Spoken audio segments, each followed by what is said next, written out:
News 46, local coverage you can count on.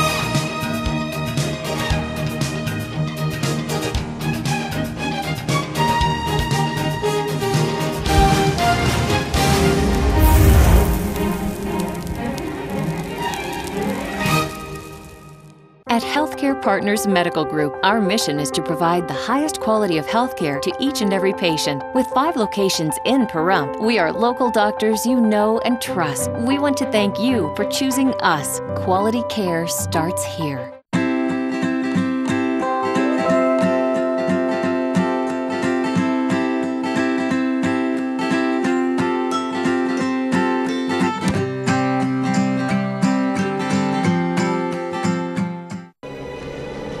News 46 is brought to you by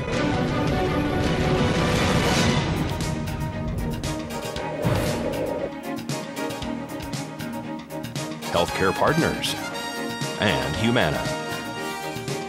News is also brought to you by Barry Levinson and Associates, Pahrump's Bankruptcy Center. When it comes to important matters like bankruptcy, call an experienced, compassionate attorney. Call the Bankruptcy Center of Pahrump. Call 775-727-4747. News is also brought to you by Capriati Sandwich Shop, located in the Pahrump Nugget Casino. Call us at 775-751-3354 to order ahead.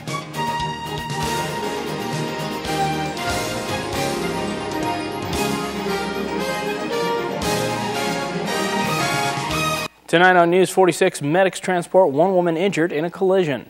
The town manager speaks out about the assessment report. And Valley Electric reports wind-related power outages. News 46 starts now. You're watching KPVM News 46 with Rick Vale and Rhonda Van Winkle. Local coverage from Deanna O'Donnell. News 46, local coverage you can count on.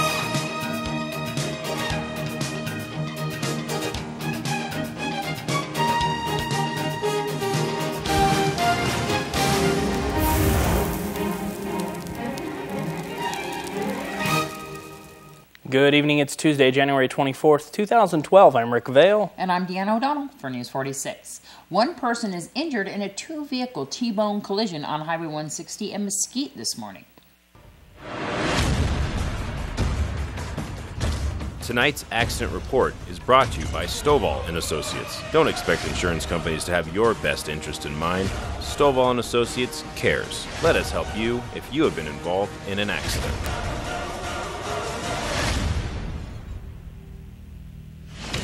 Well, we're here at Highway 160 and Mesquite, where a 2-vehicle T-bone collision occurred this morning just after 10 a.m. We're going to speak to Nevada Highway Patrol Sergeant Carlos Rivera. We do have a 2-vehicle accident. We have a green Chevrolet pickup truck that was westbound on Mesquite and was attempting to cross the State Route 116. We have a silver Toyota vehicle that was traveling southbound 160.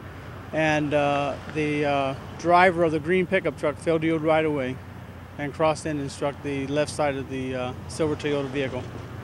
We had one transported? That is correct. The driver of the silver Toyota was transported prior to my arrival on here. She was transported here locally. So that's a T-bone collision that we're seeing right here, right now? Yes, ma'am, that is correct.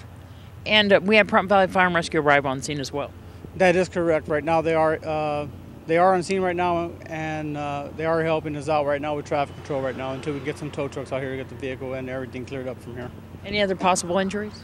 None at this time right now. I don't know the condition of the driver or the female that was transported. I have been told that she was conscious, she was alert, but at this point I don't have any other kind of medical updates on her. We also had a ranger on scene. That is correct. We do have a ranger out here on scene, and he's also providing some traffic control for us as well too. And we just want to also just make sure that people wear their seatbelts and make sure that they're not talking to their cell phone or texting as well, that make sure we're following the laws and make sure we give enough cushion time when we're crossing intersections and all that nice stuff. Do we know how many occupants were in each vehicle? We had one driver of the green Chevrolet pickup truck, and we had one driver of the silver Toyota. We'll be issuing a citation? Yes, there will be a citation issued for the driver of the green Chevrolet pickup truck. Well, as you know, on Saturday, Pahrump experienced some high winds. Valley Electric Association responded to 10 separate storm-related incidents over the weekend. According to their report, the weekend windstorm led to scattered power outages all over their service area. Valley Electric Association line crews rolled out beginning at 5:20 a.m. Saturday morning and continued to answer various weather-related outage calls all throughout the day. The last VA crew returned to headquarters at 12:15 a.m. Sunday morning. All power was restored, with more permanent equipment repairs to be completed as time allows. Storm-driven lightning strikes and high winds that blew trees and other debris into power lines caused significant damage to VEA transmission and distribution poles and wires. VA members in Fish Lake Valley, Beatty, Pahrump, and Sandy Valley all experienced power outages from the windstorm. These 10 separate storm-related incidents led to a number of outages, affecting more than 230 members at some point during the day. Most members had their power restored within 90 minutes, with a few others waiting up to 5 hours. Wow. Las Vegas Metro Police have launched a search and rescue effort to find a hiker who went missing at the Red Rock Canyon National Conservation Area. Ronald Kirk hasn't been seen since January 16th when he went for a hike in the Calico Basin area of the park. His family filed a missing persons report on Sunday. Police said Kirk's Jeep was found in the parking lot. His family has joined search teams on the ground. A helicopter from the search and rescue scoured the area Monday night and this morning. The helicopter search has been suspended. And folks, the Town of Pahrump assessment report presentation is complete. And will we go forward with any of the recommendations? Yes, there was approximately 15 people there. It was a very good turnout. A lot of people came. Some businesses were there. They all had some really good communications and talks afterwards. And one of the most impressive things that I saw while walking around a room was that people were exchanging numbers. They were exchanging information and saying, hey, let's continue talking about these areas in the future. So that was very positive.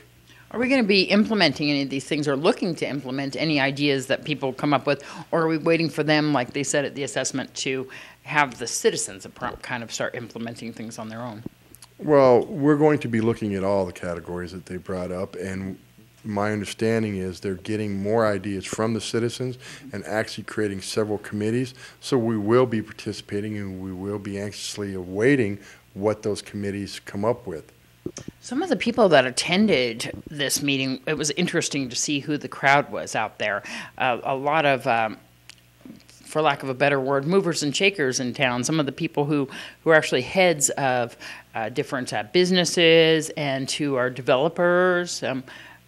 People who actually have the power and the want to implement some of these things.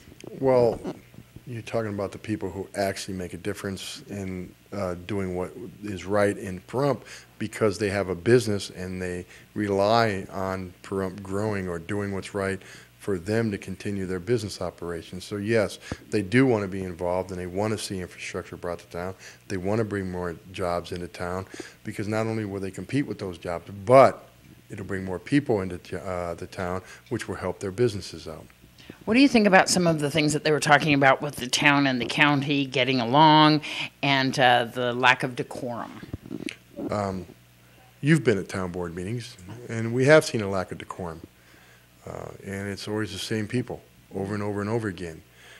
That happens. That's up to the town board to handle, and I believe this town board's been trying to do that. Mr. Darby, as the chairman, has been trying different things, and you got to give him credit for that. As far as the town and county getting along, the staff does get along, and people don't hear that, but we communicate on a daily basis. We talk back and forth. We recruit companies together. We work on problems together. So we are doing what we're supposed to do as staff. And here's some good news. UC San Diego's health system has received approval to acquire the Nevada Cancer Institute, the official cancer institute of the state of Nevada, as an affiliate health care provider. The expansion represents a partnership between California and Nevada in offering life-saving cancer care to patients through expert diagnosis, novel treatments, and clinical trials. Well, that is good news. Folks, coming up, the Pahrump Museum hosts a lecture series. And CES presents a computing solution that will fit anyone's budget. That's right. We'll have all this and more after the break, so please keep it here.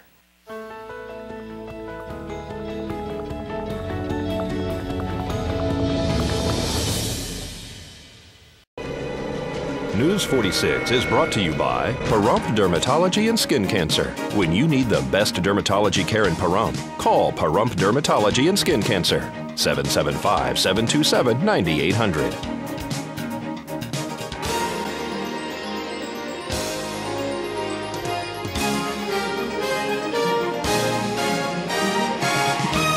Welcome back to News 46. The Bureau of Land Management is initiating a 90-day scoping period to solicit review and comment on a draft environmental impact statement and notice of segregation addressing a proposed wind energy facility near Searchlight, Nevada. The right-of-way application area encompasses approximately 18,789 acres of BLM-administered public lands. The permanent footprint of the project as proposed would be approximately 163 acres. The public comment period will close March 18th, and the proposal is to construct and operate a wind energy generating facility that would produce 200 megawatts of electricity. The Searchlight Wind Energy Project would generate and deliver electrical power to the electrical transmission grid by 2013 via an interconnection with the Western Area Power Administration. For more information, go to blm.gov. The lecture series has begun at the Pahrump Valley Historical Museum. Well, in our series of lectures that go from January through June, in February, the 25th, we're going to veer off of our regular calendar. We usually do the second Saturday. We're going to do the third Saturday, and we're going to have a person who is a presenter of Abraham Lincoln. That is, he dresses as Lincoln, he speaks like Lincoln, we think he spoke, and I've already seen him before. He's a professional, he travels around the country, he's very, very good, and it's a delightful program. It's very informative, and it's very educational, but it's an entertainment as well. And we're going to do it Chautauqua style. We're going to introduce him and let him go ahead and talk about Lincoln as a lawyer. It should be very, very good, and we want everyone to come and see us. But the date has changed to the third Saturday, which is February 25. February 25th, 1 o'clock at the museum. And so we'd like to see you come here and see us. There's no charge for admission. Anytime people want to come see the Pahrump Valley Historic Museum or the Yucca Mountain exhibit here, they can come by. Where are we located? We're located on Basin Avenue, about halfway in between Blag and 160. A flag flies. We're on the south side of the street. And also, it's very important right now to remind people that we're open extra day now. We used to be open Tuesday through Saturday. We're open on Sunday now, so the only day that we're closed is Monday. So if you're not working and you need something to do on a Saturday, Sunday, you're welcome to come by. We're always here. Thanks so much, Phil.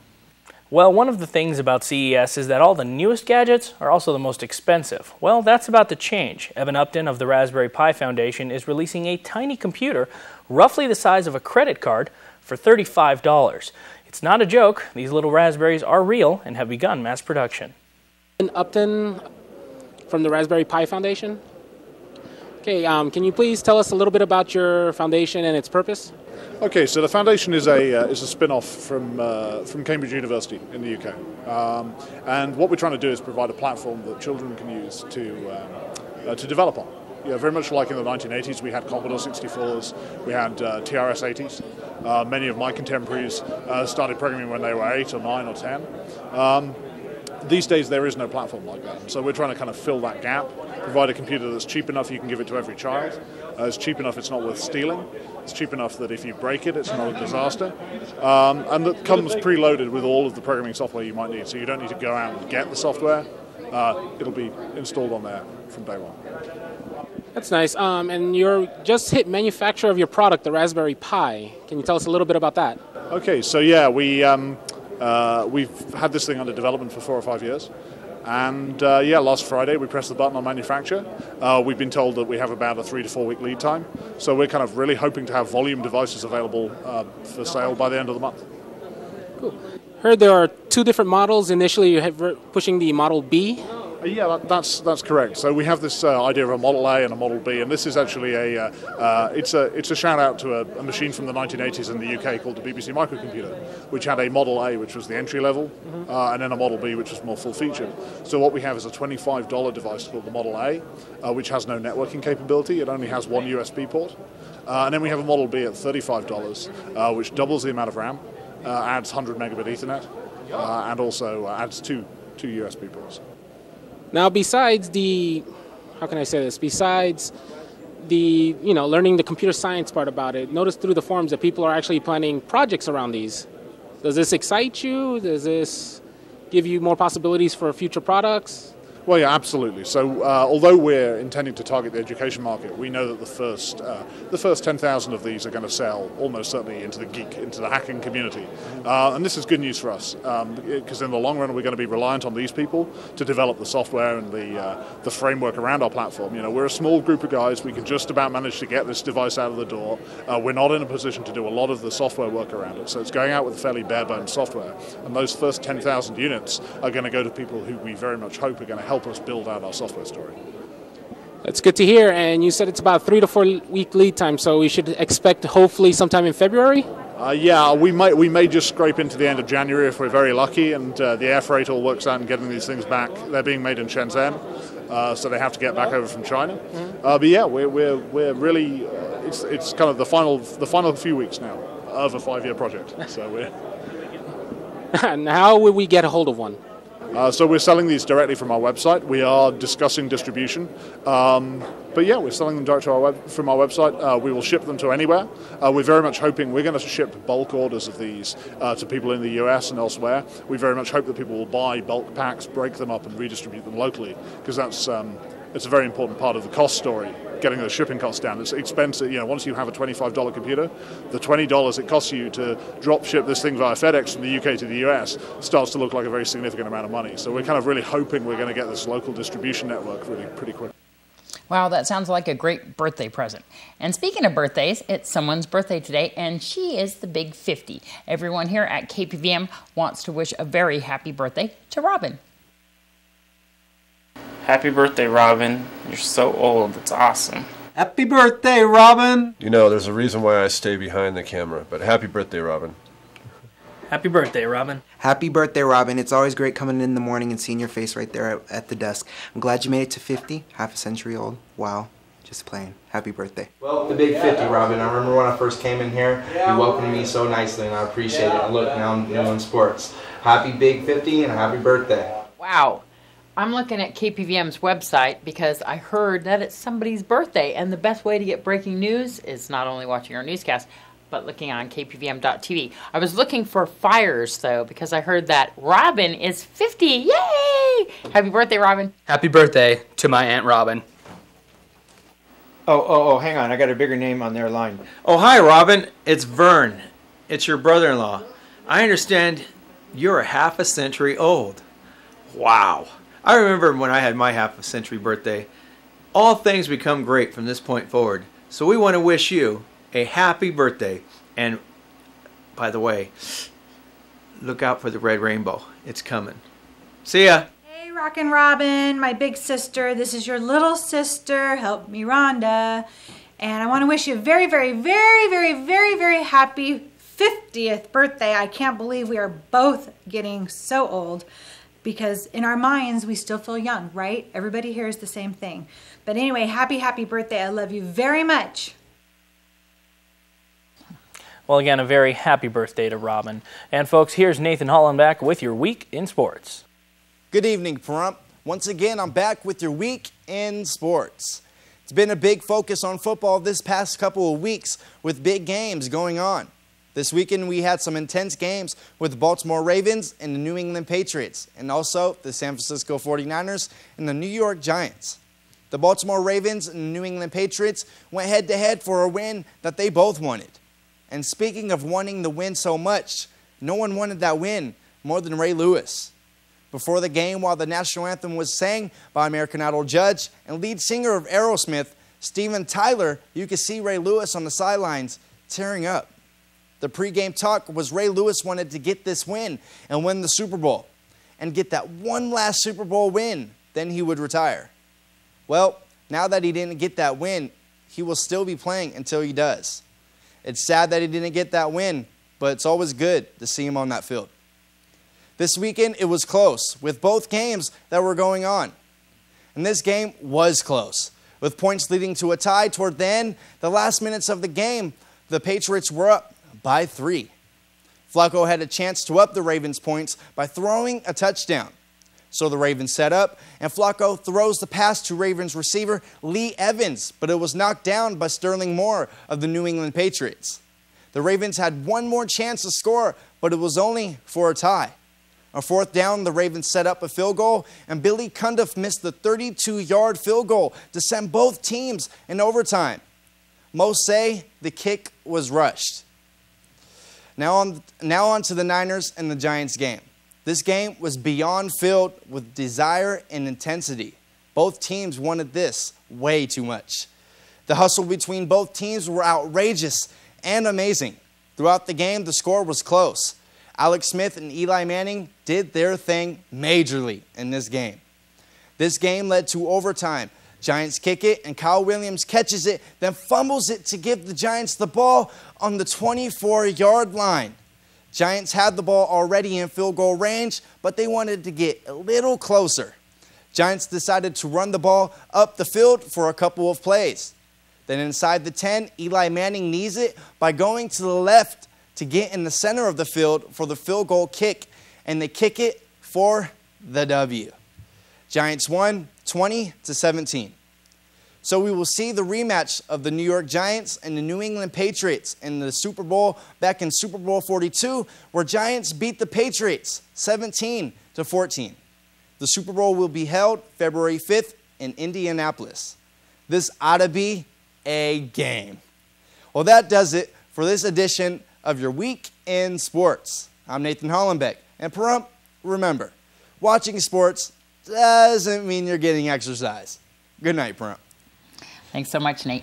So you went to CES. I did. How much fun is that? Crazy. Actually, it's a lot of fun, but very busy. Yeah. I mean, it's body to body in there. We're thousands of people. And all things considered, it's not open to the public. This is just people in the industry, buyers, sellers, press, media. I noticed your camera was even getting bumped. Yeah, I mean, people just bumping into you. It's like, hey, we're trying to do an interview here, people. No, boom, they don't care. So yeah, it was crazy. All kinds of neat technology, and we've got lots more stories coming up over the next couple days to talk about it.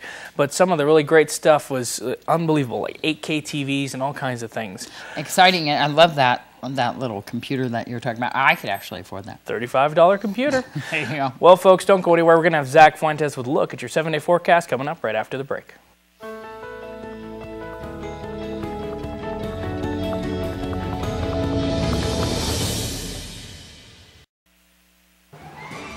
News 46 Weather is brought to you by Healthcare Partners Medical Group, with 5 locations in Pahrump, local doctors and professional staff providing total care from infancy to seniors. News 46 Weather is also brought to you by your local dairy farmers.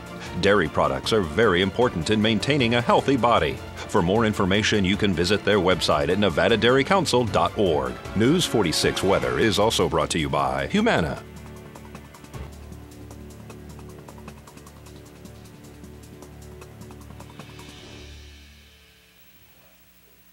Welcome back to News 46. I'm Zach Fuentes here with your weather. Today was a complete opposite of what yesterday was. We had sunny skies and our high was at 59 degrees, so it was really comfortable out there, especially later in the day. The winds were coming out of the north-northeast at 8 miles per hour, and our gusts were only at up to 12 miles per hour, so we did have a nice little comfortable breeze in there today too. Our pressure was holding steady at 30.21, and our UV index is back to its normal time for this time of the year at 3 moderate. Humidity was at 48%, and our sunrise was at 6:51 a.m. Today's record was 75 degrees back in 1948. Tonight it looks like we're going to have clear skies. Our low is going to be 32 degrees. Winds are still going to come out of the north-northeast at 5 miles per hour, and our gusts are going to go down just a little bit to 9 miles per hour. Humidity is going to go up a little bit at 51%, and our sunset was at 5:02 p.m. Our record for tonight was 15 degrees back in 1937. Tomorrow, once again, we're going to have sunny skies. Our high is going to go up almost 10 degrees at 69 degrees, and our low is going to be at 36 degrees. Winds are going to come out of the north at 5 miles per hour, and our gusts are going to be at up to 8. UV index is going to stay the same at 3 moderate, and our sunrise is going to be at 6:50 a.m., getting earlier and earlier. Humidity is going to be at 35%. And now taking a look at our 7-day forecast, like I said, most of the week is going to be sunny except for Monday when we do have partly cloudy skies. It just had to break things up there for us. Our highest high is going to be 71 degrees on Thursday. We're getting back into the 70s. And our lowest low looks like it's going to be 29 on Sunday. Today's worst weather was where they had thunderstorms in Concrete, Texas. Back to you. Thanks so much, Zach. President Obama will deliver his third State of the Union address tonight at 6 p.m. And a presentation called How Our Water Flows will be held this Friday night at the Tacoma Community Center. It all begins at 7 p.m. And folks, that's going to do it for this edition of News 46. I'm Rick Vale. And I'm Deanna O'Donnell. And from everyone up here on the Hill at KPVM, we wish you a safe evening, and we'll see you here again tomorrow night. Until then, good night, Pahrump.